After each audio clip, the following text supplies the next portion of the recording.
Theorem है 10.6। कौन सी पर में है कि त्रिभुज की माध्यिकाएं एक ही बिंदु से गुजरती हैं और यह बिंदु प्रत्येक माध्यिका को 2:1 में विभाजित करता है। बोर्ड एग्जाम की दृष्टि से 6 नंबर का क्वेश्चन बनता है कि जो त्रिभुज एबीसी में माध्यिकाएं हैं एडी, बीई और सीएफ। 2 पार्ट हैं इसके। पहला पार्ट तो है कि तीनों जो माध्यिकाएं हैं वो एक ही पॉइंट से गुजरेंगी ओ से, और दूसरा ये प्रूव करना है जहां वो बिंदु है प्रत्येक माध्यिका को 2:1 में विभाजित करता है। यानी ए और ओ डी का अनुपात 2:1, बी और ओ ई का अनुपात 2:1, सी ओ एफ का अनुपात 2:1, ये सिद्ध करना है। तो सबसे पहले हम लिखेंगे कि क्या हमें प्रश्न में या थ्योरम में दिया हुआ है।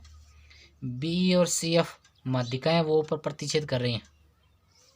हमें सिद्ध क्या करना है कि जो ए को ओ से मिलाते हुए, ए को ओ से मिलाएंगे, इसको आगे बढ़ाएंगे तो जो डी बी पॉइंट आएगा वह पॉइंट बी डी और डी सी को समद्वि विभाजित करेगा।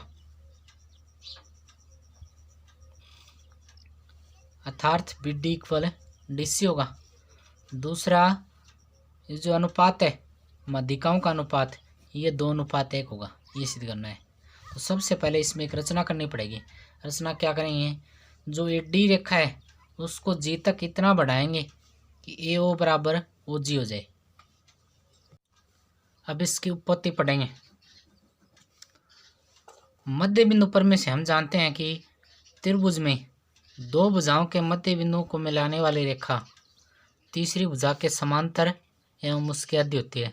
9th क्लास में पढ़ा था मध्य बिंदु पर में, यानी कोई भी त्रिभुज है उसमें यदि 2 भुजाओं को के मध्य बिंदुओं को मिलाने वाली रेखा है वो तीसरी भुजा के समांतर उसकी आदि होगी। इसलिए त्रिभुज ए बी जी में, त्रिभुज ए बी जी में, ए बी जी ये त्रिभुज है, इसमें एफ क्या है, एफ ए बी का मध्य बिंदु है, इसलिए एफ ओ रेखा समांतर होगी बी जी के और उसका आदि होगी। इसी प्रकार ई क्या है, एस सी का मध्य बिंदु है, वो ई समांतर होगी जी सी के और उसकी आदि होगी।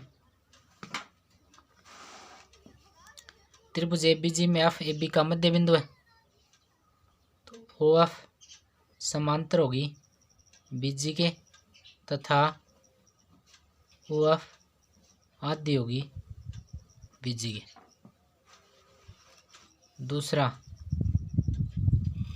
त्रिभुज ए सी जी में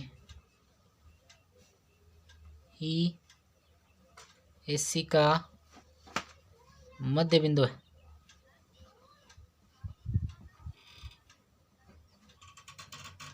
ये वो ए सी का मध्य बिंदु है, अतः ओ ई समांतर होगी जी सी के तथा ओ ई बराबर होगा 1/2 जी सी। बी ओ सी जी एक समांतर चतुर्भुज हो गया क्योंकि ये भुजा इसके समांतर है और ये भुजा इसके समांतर है। समांतर चतुर्भुज में सम्मुख भुजाएं समांतर और बराबर होती हैं। बी ओ सी जी एक समांतर चतुर्भुज है।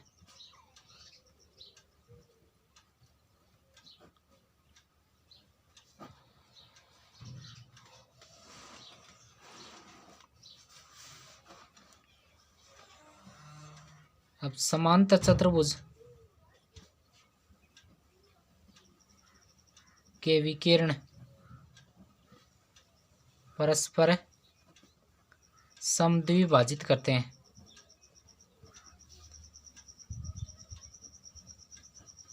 इसलिए बी डी बराबर सी डी, बी डी और सी डी भाग बराबर हो गए। और दूसरा भाग कैसे करना था, दूसरे भाग में पहले भाग में हमने सिद्ध किया था कि बी ओ सी जी एक समांतर चतुर्भुज है।